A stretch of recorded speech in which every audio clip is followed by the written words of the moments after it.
মাত্র একটি অস্ত্রই গোটা বিশ্বকে চোখ রাঙিয়ে দিচ্ছে ইরান। ইসরায়েলের মতো পরমাণু শক্তিধর রাষ্ট্রে সরাসরি হামলা চালালেও পাল্টা আঘাত হানতে ভয় পাচ্ছে যুক্তরাষ্ট্রের মতো ক্ষমতাসীন দেশও।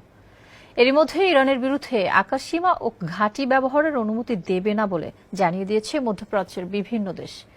চলমান সংঘাতে ইরানের বিরুদ্ধে সামরিক কোনো পদক্ষেপ না নেয়ার পক্ষেই গোটা বিশ্ব।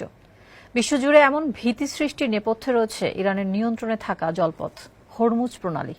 মাত্র ৩৪ কিলোমিটার দীর্ঘ এই জলপথ পশ্চিমের পারস্য উপসাগরকে পূর্ব ওমান উপসাগর ও আরব সাগরের সাথে সংযুক্ত করেছে। একই সঙ্গে আরব উপদ্বীপ থেকে ইরানকে পৃথক করেছে এই প্রণালী। ইরান চাইলে যে কোনো সময় এই জলপথ বন্ধ করে দিতে পারে। বিশ্লেষকরা মনে করেন এই হরমুজ প্রণালী, যার দখলে পুরো পৃথিবীই তার নিয়ন্ত্রণে। আর এই ভয়ে ইরানের সঙ্গে সংঘাতে জড়াতে চাচ্ছে না কোনো দেশ। বিস্তারিত থাকছে ডেস্ক রিপোর্টে। পৃথিবীর মোট বাণিজ্যের শতকরা ৮০% হয় সমুদ্রপথে। ফলে আন্তর্জাতিক বাণিজ্যের ক্ষেত্রে বিভিন্ন সামুদ্রিক প্রণালী বেশ গুরুত্ব রাখে। ২০২১ সালে একটি জাহাজ আটকে সুয়েজ খাল ৬ দিন বন্ধ থাকায় বিশ্ব অর্থনীতি ১,০০০ কোটি মার্কিন ডলারের ক্ষতির সম্মুখীন হয়। আর এই খালের চেয়েও বেশি গুরুত্ব রাখে মধ্যপ্রাচ্যের হরমুজ প্রণালী। এই প্রণালী ছাড়া পারস্য উপসাগর পাড়ি দেওয়ার কোনো পথ নেই। এই উপসাগর ঘিরেই রয়েছে সৌদি আরব, বাহরাইন, কাতার, সংযুক্ত আরব আমিরাত, কুয়েত, ইরান, ইরাক ও ওমান। বিশ্বব্যাপী যে পরিমাণ জ্বালানি চাহিদা রয়েছে তার ১৫%ই মিটিয়ে থাকে উপসাগরীয় এসব দেশ। আর প্রতিদিন যে পরিমাণ জ্বালানি রপ্তানি হয় তার ১/৫ তথা ২,১০,০০,০০০ ব্যারেল অপরিশোধিত তেল রপ্তানি হয় এই পথ ধরেই।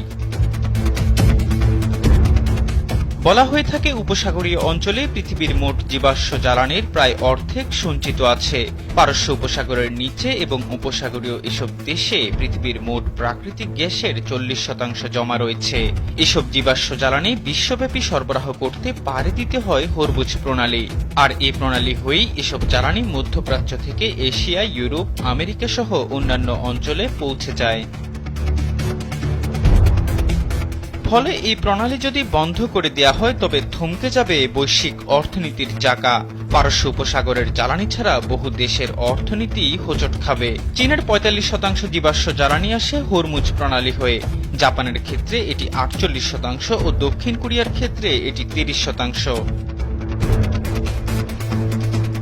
এমন পরিস্থিতিতে একমাত্র ইরান বাদে উপসাগরীয় প্রতিটি দেশই আমেরিকার দাসে পরিণত হয়েছে। তাই কোনোভাবেই তেহরানের হাতে এই প্রণালীর একচ্ছত্র নিয়ন্ত্রণ দিতে চায় না ওয়াশিংটন।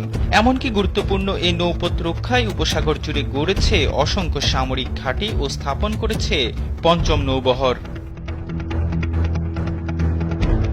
মধ্যপ্রাচ্যে আমেরিকাকে ঠেকাতে দূরপাল্লার ক্ষেপণাস্ত্র সহ হাইপারসনিক ক্ষেপণাস্ত্র তৈরি করেছে ইরান।